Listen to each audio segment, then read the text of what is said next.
감사하신 주님,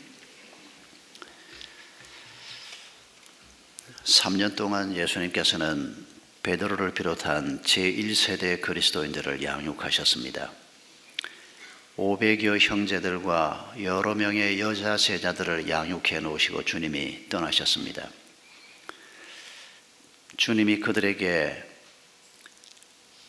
필요한 훈련들을 하신 후에 주님은 가셨지만은 보혜사 성령께서 오셔서 그들 위에 임함으로 신약교회가 시작되게 하셨습니다.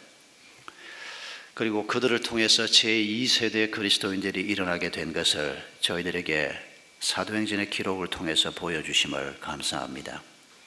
하나님께서 어떻게 예수 그리스도가 친히 그 일을 행하지 아니하시고 제1세대가 제2세대에게 하나님의 말씀에 정인이 되어서 그들을 불러내고 또 그들이 다시 새로운 세대를 향해서 하나님의 말씀을 들고 나아가는 이 일을 지난 2000년 동안 계속해 오신 주님을 찬양합니다.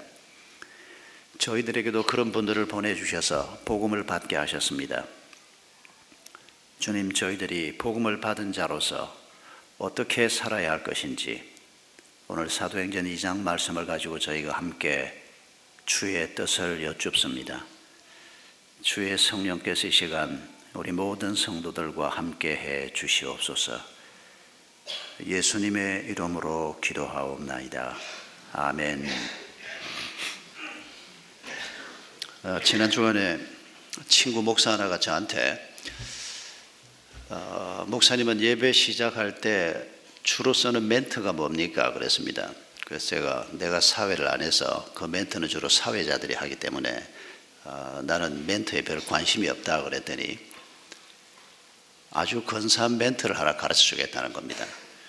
왜 여러분 사회자들이 예배 시작할 때 여러분 반갑습니다, 잘 오셨습니다, 여러분 굉장히 신경 써서 하는 말입니다. 아주 짧지만은 간단하게 예배가 시작될 때 어떤 멘트를 하고 마음이 열리고 예배가 시작되게 할 것인가. 그런데 그건 제 역할이 아닙니다. 설교 시작할 때는 저는 그런 멘트를 하는 게 아니고 기도하면서 우리가 마음을 모아서 말씀으로 나아가도록 주로 그런 방식으로 진행이 되는데 이 친구가 저한테 가르쳐준 멘트를 제가 듣고 난 다음에 굉장히 감동이 됐습니다. 그 멘트가 뭔가 하니까 이런 거였습니다. 이쁜 게 죄라면 당신은 사형감입니다.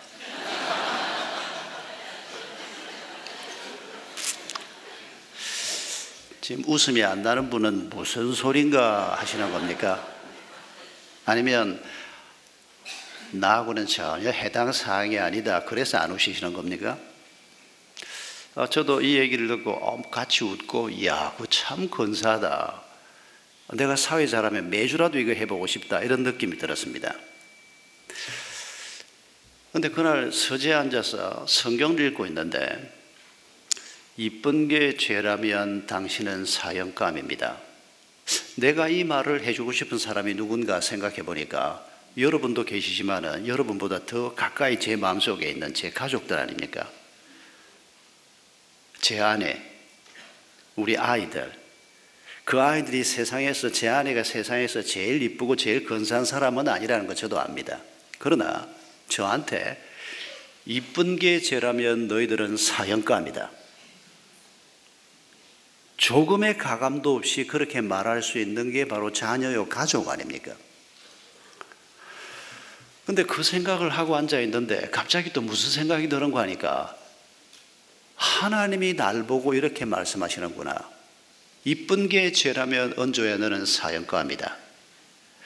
아까 그 영상에서는 저를 좀 빼주시기 바랍니다. 우리 그 학교에 유집사님이 만들었습니까? 아이 세상에 거기다 나를 끼워 넣어가지고 제가 그 영상 나온 이후로 한참 동안 막 몸이 뜨거워졌는데 그러나 여러분 제가 그 친구한테 들은 멘트를 혼자서 그렇게 생각을 하고 내 가족을 생각하다가 하나님이 나를 보고 그렇게 말씀하신다는 생각을 하면서 스바냐 3장 17절 말씀이 생각이 났습니다. 제가 다시 그걸 펴서 읽었습니다. 여러분 스바냐 3장 17절 기분 나쁠 때마다 마음이 좀 찝찝할 때마다 누가 기분 나쁘게 할 때마다 여러분 이 구절을 한번 찾아서 읽어보시기 바랍니다. 너의 하나님 여호와가 너희 가운데 계시니 그는 구원을 베푸실 전능자시라. 그가 너로 말미암아 기쁨을 이기지 못하시며 너를 잠잠히 사랑하시며 너로 말미암아 즐거이 부르며 기뻐하시리라. 사실 저는 이 구절을 오래전에 읽고 너무 감동이 돼서 자주 생각은 하는데 근데 자주 또 잊어버립니다. 하나님이 나 같은 걸 보고 뭘 그렇게 좋아하실까? 이 부족하고 여전히 허물이 많은 나를 보고 뭘 맨날 그렇게 즐겁다 기쁘다 너가 사랑스럽다 그러실까? 그런데 이 사실을 자꾸 상기시켜 주는 게 바로 가족 관계입니다. 가족에 대해서 사랑하는 마음이 생길 때마다 거기 곱하기 1억 배쯤 하면 하나님의 마음일까? 이런 생각을 자꾸 하게 되고 그게 사실입니다. 하나님이 우리를 그냥 보시는 것만으로도 사랑스럽고 기쁘고 즐겁고 우리가 우리의 자녀를 볼 때 느끼는 우리가 우리의 가족을 볼 때 느끼는 정상적인 마음 뭐 저런 게 다 있나 이런 마음은 말고 정상적인 마음을 우리가 가질 때 여러분 이게 바로 하나님의 마음인 것을 우리가 알 수 있습니다. 여러분 이런 마음을 가지고 계신 하나님께서 요한복음 3장 16절에서 하나님이 세상을 이처럼 사랑하사 독생자를 주셨으니 그 예수 그리스도가 바로 이런 이유 때문에 오신 것입니다. 그리고 예수님께서 3년이 넘는 세월 동안의 사역을 하시면서 성경을 보면 500여 형제를 양육하셨습니다. 그리고 숫자는 확인되지 않는 여자 제자들도 상당한 숫자가 있었습니다. 이분들을 훈련해서 남겨놓고 떠나가셨습니다. 죽으시고 부활하시고 40일 동안 이 땅에 계시면서 그들을 콜링하셨습니다. 그리스도인으로 살아가도록 제자로 살아가도록 사명을 주셨습니다. 그리고 마지막으로 행하신 일은 예루살렘을 떠나지 말고 너희가 기도해라. 성령이 너희 가운데 임할 것이다. 새로운 시대가 열릴 것이다. 예수님이 떠나시고 열흘 후에 성령이 임하셨습니다. 그리고 신약시대, 새로운 시대가 열렸습니다. 이전에 그렇게 힘들었던 제자가 된다는 것을 그렇게 힘겨워했던 베드로, 죽음의 두려움 앞에서 어쩔 줄 몰라 했던 제자들, 그들이 전혀 다른 사람이 돼서 예루살렘 거리로 쫓아나가는 겁니다. 자기를 죽이려고 하는 사람들이 여전히 버티고 있습니다. 자기들을 죽이려고 하는 사람들이 여전히 군대를 가지고 있고 여전히 굉장한 권세를 가지고 있고 그들이 곳곳에 포진하고 있는 그 예루살렘에서 제자들이 함께 나가서 복음을 전하는 놀라운 일이 벌어진 것입니다. 그리고 성경은 우리에게 뭘 소개합니까? 제1세대 그리스도인인 이들을 통해서 제2세대 그리스도인, 그 다음 그리스도인들이 어떻게 교회 안으로 들어오고 하나님의 양무리가 되는가 하는 얘기를 우리에게 소개하고 있습니다. 어디에서부터 시작됩니까? 찔림에서부터 시작됩니다. 베드로가 전하는 하나님의 말씀을 듣고 마음에 찔림이 오기 시작했습니다. 이 찔림에 대해서 그들이 어떻게 반응합니까? 말씀을 듣고 난 다음에 그러면 우리가 어떻게 해야 되느냐? 이게 새로운 세대 그리스도인들의 출발점이었습니다. 아니, 모든 하나님의 백성들이 되는 출발점이 바로 이 지점입니다. 지금까지 내가 살아왔던 것이 아니라는 겁니다. 예수에 관한 얘기를 듣고 그분이 누군가를 알고 나서 보니까 내가 지금까지 살아왔던 삶은 아니라는 겁니다. 심지어는 이 유대인들은 모태신앙인들입니다. 날 때부터 유대인들이고 날 때부터 율법을 배웠던 사람들이고 날 때부터 하나님의 말씀을 암송하면서 살았던 사람들입니다. 그런데도 불구하고 예수 그리스도를 알고 나니까 지금까지 살아왔던 그 삶이 전혀 잘못된 것이고 아니라는 것을 배우게 된 겁니다. 찔린 겁니다. 그래서 그들이 외친 말이 형제들아, 복음을 전하는 사도들과 그리스도인들을 향해서 하는 말입니다. 형제들아, 그러면 우리가 어찌해야 하느냐? 내가 어떻게 할까? 여러분, 사도들이 전한 말씀이 무엇입니까? 오늘 본문에서 그들이 하나님의 말씀을 듣고 그들이 그 말을 듣고 마음에 찔렸다고 그랬는데 사도행전 바로 앞부분에 나오는 그 말의 핵심적인 내용 중에 하나가 다윗 얘기가 나옵니다. 설교를 듣고 있는 모든 유대인들은 자기들보다 1000년 전에 살았던 다윗을 우리가 이순신 장군을 존경하는 것보다 훨씬 더 존경합니다. 그 다윗 얘기를 하면서 다윗이 시편에서 하나님의 말씀입니다마는 다윗이 시편의 말씀을 받으면서 말하기를 2장 14절 이하에 앞으로 오실 예수 그리스도 메시아를 가리켜 말하기를 내가 항상 내 앞에 있는 주를 배웠으며, 다윗이 하는 말입니다. 1000년 전에 앞으로 언제 메시아가 오실지는 물론 몰랐습니다. 그런데 다윗보다 1000년 후에 메시아가 오셨는데 앞으로 오실 그 메시아, 자기의 후손으로 오실 그 메시아를 두고 지금 표현하기를 내가 항상 내 주를, 내 주인을 배웠으며, 그뿐 아닙니다. 나로 요동치 않게 하기 위해서 그를 내 우편에 계시게 하셨다. 여러분, 이 고백이 도대체 어떤 고백인지 참 놀라운 말입니다. 오실 메시아를 어떤 방식으로 그가 경험했는지 모르지만 그는 분명히 고백하고 있습니다. 항상 그분을 뵈었다. 이 눈으로 보지는 못했을 것입니다. 그러나 영의 눈으로, 믿음의 눈으로 앞으로 하나님이 보내실 그분을 기억하고 뵙고 그분이 항상 내 오른편에 계신다. 이 오른편은 힘의 근원입니다. 이 오른손이 아마 힘이 세서 이런 표현이 먼저 나왔는지, 왕이 앉으면 오른편에 서는 사람이 왕의 후계자입니다. 이 우편이란 말은 그 시절 유대인들에게는 바로 그런 의미로 그분이 내 오른편에 계시다, 내가 힘이 세고 내 힘의 후계자다, 이런 의미는 아니겠죠. 주인이라고 고백하니까 내게 힘을 공급하시는 분, 나의 힘의 근원이 되시는 분, 이런 의미로 우편이란 말을 쓰실 것입니다.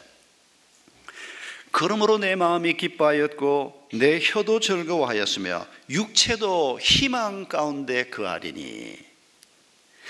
왕이 될 것을 생각하기 때문에 희망 가운데 거하는 것이 아니고 그분이 내 우편에 계시고 내가 그분을 내 주인으로 늘 바라보는 것 때문에 내 마음이 기쁘고 내 혀가 즐겁고 내 마음에 희망이 생겼다는 것입니다. 이는 내 영혼을 음부에 버리지 아니하시며 주의 거룩한 자로 썩음을 당하지 않게 하실 것이미로다. 내 우편에 계시는 그분, 메시아로 오실 그분이 썩음을 당치 않는다. 여러분, 다윗은 이미 이 메시아의 부활에 관한 어렴풋한 메시지를 그 마음속에 이미 가지고 있었습니다. 여러분, 다윗이 이렇게 자기의 후손으로 오실 분을 놓고 주인이라고 고백을 하고 다윗의 입을 통해서 그가 죽음으로 인한 썩음을 당하지 않는 새로운 생명을 가진 분으로 우리 앞에 나타날 것을 예언했는데, 지금 이 메시지가 지금 베드로 입에서 나온 메시지입니다. 듣고 있는 사람들은 6월절이어서 모여든 예루살렘에 사는 일부 사람들도 있었겠지만 대부분 사람들은 먼 곳에서, 심지어 해외에서 6월절이기 때문에 모여든 사람들입니다. 대부분 유대인들이고 일부는 경건한 이방인이라고 해서 이방인으로서 유대교에 귀의한 사람들도 조금은 있었을 것입니다.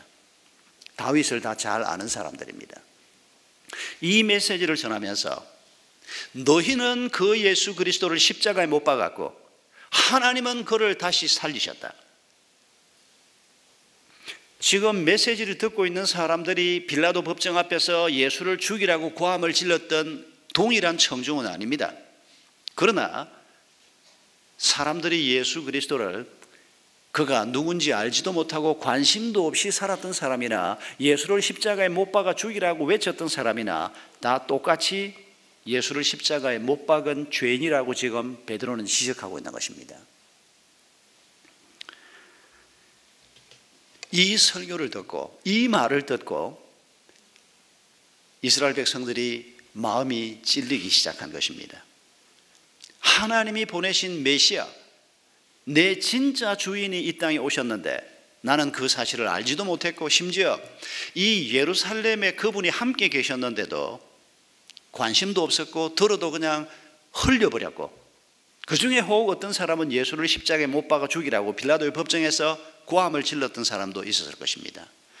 다 함께 마음이 찔렸던 것입니다. 그리고 그들이 고백한 것입니다. 형제들아, 그러면 우리가 어떻게 해야 하는가? 여러분, 새롭게 믿음의 길을 걸어가는 모든 사람들에게 하나님께서는 바로 이 지점을 통과하게 합니다. 하나님에 대한 얘기를 들을 때, 하나님의 말씀을 들을 때 죽음을 이기신 그분, 그런데 나는 그분에 대한 관심이 없고 그저 내 먹고 사는 일에 관심을 가지고 믿음을 좀 가지고 있다고 하면서도, 심지어 유대인들처럼 말입니다, 하나님을 믿는다고 하고 성경을 하나님의 말씀으로 받는다고 하면서도 성경의 의미가 뭔지를 제대로 알지 못하고 내가 하고 싶은 신앙생활이나 하고 내가 생각하는 신앙생활이나 하고 있고, 그러니까 마음이 찔릴 수밖에 없지 않습니까? 여러분, 오늘 우리도 동일한 관점에서 이 말씀을 다시 한번 받을 수 있기를 바랍니다. 죽음을 이기신 분이 여기 계십니다. 생명의 길을 우리 앞에 여신 분이 여기에 계십니다. 죽음의 권세가 절대 이길 수 없는 그분이 우리 앞에 계시는데, 내가 그분을 내 주라고 고백하는 믿음도 조금 가지고 있는데 실제로 그분이 내 삶에 별로 영향을 미치지 못하고 있고, 내 집은 가족들이 함께 교회를 가는데도 불구하고 죽음의 그늘이 가득한, 내 직장 생활도 기쁨이 충만하다고 말하는데 정작 그 기쁨이 내 일터에는 없는, 여러분, 우리가 함께 마음이 찔려야 합니다. 왜 하나님은 이런 분이고 예수 그리스도가 이런 분인데 왜 나는 이런 상태에 있는가? 여러분, 그걸 예사로 생각하면 안 됩니다. 왜 내가 벗어나지 못하는 죄가 계속 반복되고, 왜 무의미한 삶이 계속되고, 신앙생활을 하는데도 의무적으로 무언가를 하는 것 정도지 왜 기쁨이 없나? 여러분, 이거 보통 문제가 아닙니다. 다 그렇게 산다더라. 아닙니다, 여러분. 그렇게 생각하는 사람은 마음의 찔림을 받을 수가 없습니다. 마음에 찔림이 오고 내가 이렇게 살아서는 안 되겠구나, 그러면 내가 어떻게 해야 됩니까? 이런 질문을 우리가 진정으로 하나님 앞에 내놓아야 하는 것입니다. 이런 사람을 향해서 하나님께서 베드로의 입을 통해서 들려주는 답이 무엇입니까? 38절 말씀입니다. 베드로가 이르되 너희가 회개하고 각각 예수 그리스도의 이름으로 세례를 받고 죄 사함을 받으라. 그리하면 성령의 선물을 받으리니. 두 단어가 중요합니다. 회개하고 죄 사함을 받고 성령을 선물로 받으라는 겁니다. 회개하고 성령의 선물을 받는 것, 이게 답입니다. 여러분, 회개한다는 말은 내가 이렇게 살고 싶지 않은데 여기에서 좀 벗어났으면 좋겠는데, 이런 정도의 안타까움이 아니고, 회개란 단어는 방향을 바꾼다, 돌아선다 라고 하는 분명한 행위를 동반하는 그런 표현입니다. 더 이상 내가 여기에 머물지 않겠다, 빠져나와야 하는 것입니다. 돌아서야 하는 것입니다. 가던 방향에서 이게 아니라고 판단이 되면 반대 방향으로 예수 그리스도를 향해서 우리의 삶의 방향을 바꾸는 것, 그게 회개라고 하는 것입니다. 방향을 바꿀 때 우리가 죄사함을 받는 것입니다. 죄를 짓고 죄가 뭔지도 잘 모르고 그 길을 계속 걸어가던 그 방향에서 이제 생명이신 예수 그리스도에게로 방향을 바꾸는 것, 회개하고 믿음을 갖고 죄사함을 받고 그리고 성령의 선물을 받으라는 것입니다. 이 성령의 선물을 우리가 받을 때 하나님께서 우리의 삶 속에 이 성령님의 역사를 통해서 우리 속에 하나님이 누군가를 알게 해주시고, 하나님이 누군가를 우리가 알면 우리 속에 기쁨이 생기게 되어 있다는 것입니다. 하나님이 우리를 보고 뭐라 그런다고요? 이쁜 게 죄라면 너는 사형감이다. 마음에 아무것도 느껴지지 않습니까? 당신이 문제입니다. 하나님이 우리에게 그렇게 놀라운 말로 표현을 하시지 않습니까? 천하보다 너희가 귀하다, 그렇게 말씀하시는 분이 누굽니까? 여러분, 이 천하가 도대체 얼마나 큰 세상인데, 뭐 한국 땅 정도가 아니고 중국 땅 정도, 캐나다 땅 정도가 아니고 하늘과 땅 이 모든 것보다 네가 나한테는 더 귀하다. 여러분, 이거 우리가 과장법이 아니고 우리의 자식을 놓고 우리가 해보는 소리 아닙니까? 하나님이 아빠이신 그분이 우리를 이렇게 귀하게 여기시면서 그 하나님이 공급하는 기쁨과 평안과 그 하나님이 우리에게 주시고자 하는 모든 것을 성령님을 통해서 우리가 공급받는 이런 삶으로 우리가 초대를 받으신 것입니다. 정말 내 삶에 이런 기쁨과 평화가, 이 모든 문제가 극복이 되고 죄가 극복이 되고 이런 평화가 있을 수 있을까? 있습니다. 믿음을 가질 수 있기를 바랍니다. 하나님께서 우리에게 주시는 이 믿음을 가지고 그 길을 우리가 떠나야 하는 겁니다. 길을 떠나지 않고 맨날 미적거리고만 있는 게 아니고 한 걸음 한 걸음 움직이기 시작해야 하는 것입니다. 바로 이런 사람들의 모습을 예루살렘 교회 성도들을 통해서 보여주고 있지 않습니까? 맨 첫 교회인 예루살렘 교회에 들어온 성도들이 소유를 초월하는 삶을 삽니다.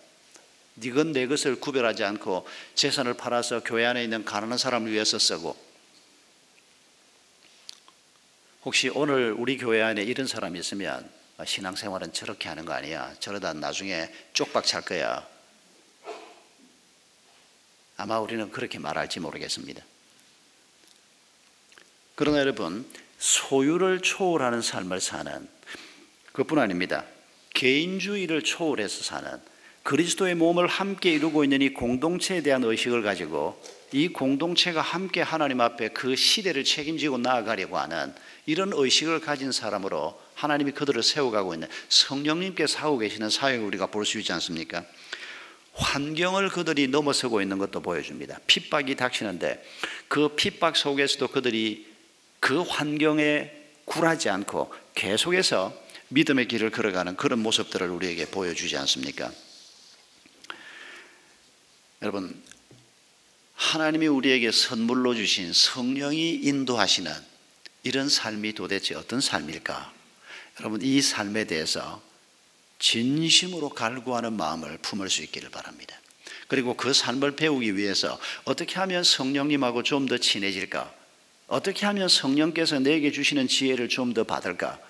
이런 생각을 가지고 우리가 날마다 그분과의 교제에 집중하고 말씀과 기도에 우리가 집중하면 우리의 삶이 분명히 하나님이 주시는 놀라운 기쁨과 평안, 단순히 의무감으로 자식을 키우고 의무감으로 부부 생활을 하고 해야 하는 일이기 때문에 내가 직장에 나가고 해야 하는 일이기 때문에 목장에 와서 앉아있고 그런 정도가 아니고, 우리 속에 말로 다 할 수 없는 기쁨과 평안과 문제를 넘어서면서 우리가 경험하게 되는 자존감의 회복, 이런 은혜를 누리게 될 것입니다. 그러면 그 선물을 좀 내게 주시오. 선물은 이미 우리에게 왔습니다. 예수 그리스도가 당신을 위해서 죽으셨다는 십자가의 은혜를 믿습니까? 믿는다면 이미 당신은 이 선물을 가지고 있습니다. 여러분, 이 사실을 잊지 마십시오. 성령께서 오셔서 하시는 일이 고린도전서 12장 3절에 있는 것처럼 예수가 우리의 주인 되심을 가르쳐 주시는 것이 성령이 하시는 일입니다. 그런데 내가 이미 성령이 가르쳐 주는 대로 내 인생을 주관할 수 있는 것은 돈도 아니고 명예도 아니고 쾌락도 아니고 오직 예수 그리스도 한 분만이 내 삶의 주인이 될 수 있다. 예수님을 주인으로 모시지 못하고 살았던 그게 바로 죄였다. 그 죄를 예수님이 십자가를 지심으로 사해 주셨다. 이 믿음을 가지고 있다면 성령님이 우리의 귀에 들려주는 그 음성에 여러분이 마음을 여신 분입니다. 그리고 성령은 우리 가운데 고린도전서 3장 16절에 있는 것처럼 우리 가운데 내주하시는 것입니다. 이미 와 계시는 것입니다. 아직 이 예수 그리스도를 믿지 못하시는 분은 이 믿음부터 가지시기 바랍니다. 그리고 그분이 우리 마음 가운데 오시도록 그분을 영접하시기 바랍니다. 이제 남은 것은 이분과 친밀해지는 것입니다. 우리 속에 이미 와 계신 이 성령님이 무엇을 원하는지를 우리가 빨리 터득하는 것이 중요합니다. 로마서 8장을 보면 성령님이 우리 안에 계신 이분이 말할 수 없는 탄식으로 우리를 위해서 기도하신다고 말합니다. 왜 말할 수 없는 탄식으로 기도하는가 하니까 우리가 무엇을 구해야 할지, 무엇을 기도해야 할지도 알지 못하는 이런 어리석은 사람이기 때문에 성령님이 말할 수 없는 탄식으로 우리를 위해서 기도하신다고 말합니다. 여러분, 이 말씀과 반대되는 말씀도 있습니다. 내가 너희 안에 너희가 내 안에 있으면 무엇이든지 구하라 그리하면 이루리라. 여러분, 이게 무슨 말입니까? 도깨비 방망이라도 하나씩 주신다는 겁니까? 그래서 그걸 흔들면 무엇든지 이루어지는 이런 믿음의 경지가 있다는 겁니까? 아닙니다, 여러분.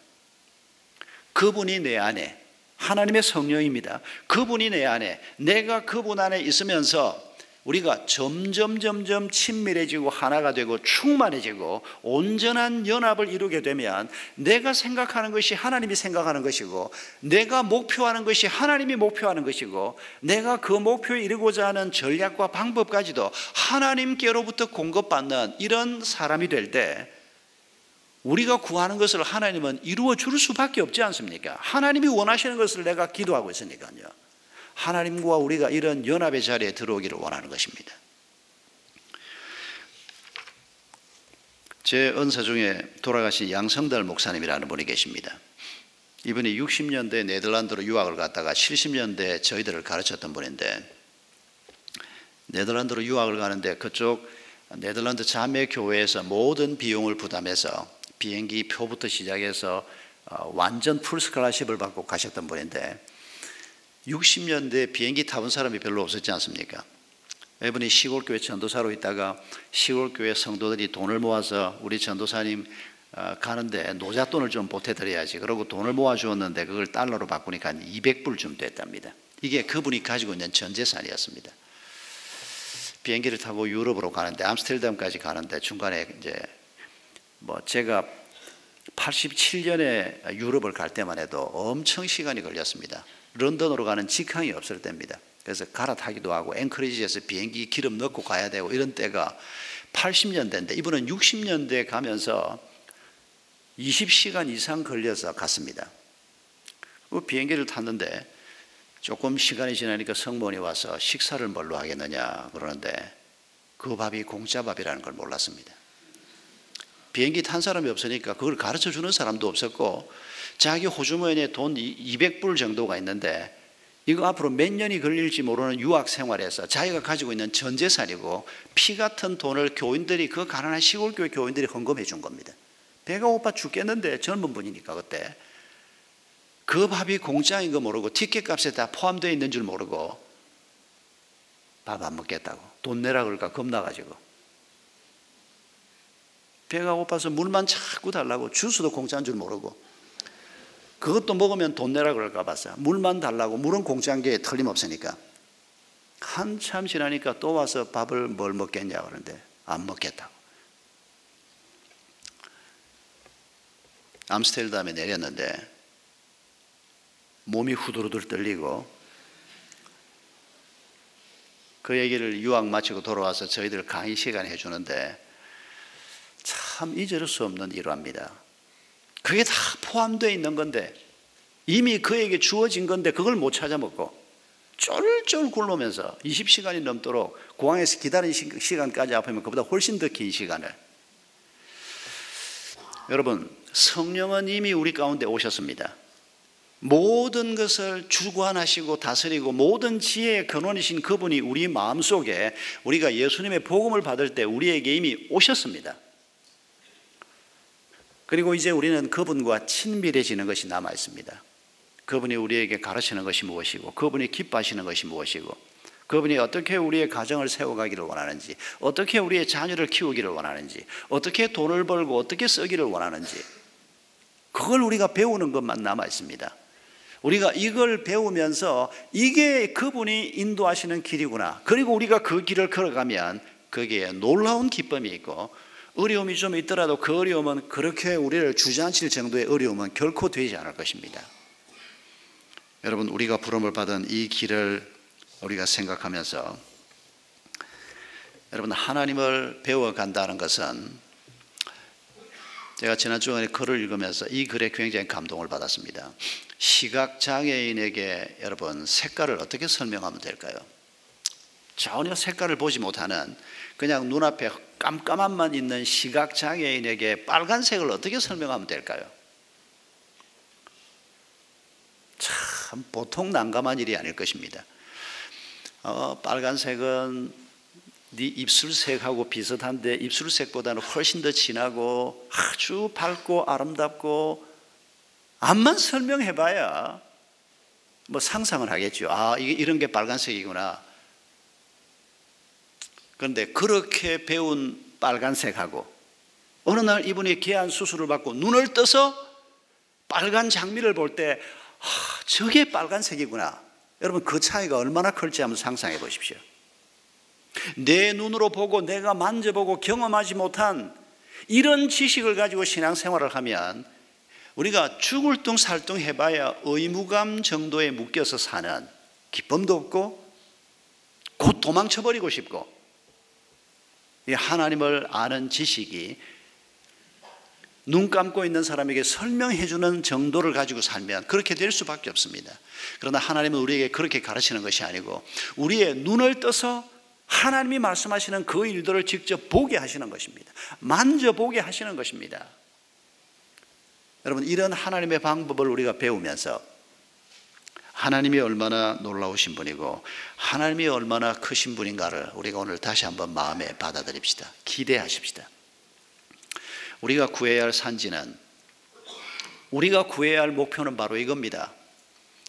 내가 회개하고 내 삶의 방향을 돌이켜서 성령, 내 속에 이미 와 있는 이 성령의 선물을 가지고 하나님이 가르치는 것들을 우리가 하나님이 보여주시는 대로 보고 말할 수 없는 기쁨과 평안을 가지고 환경을 넘어서고 열등감을 넘어서고 죄를 넘어서고 죽음을 넘어서는 믿음의 길을 가는 것, 이게 우리가 구해야 할 산지입니다.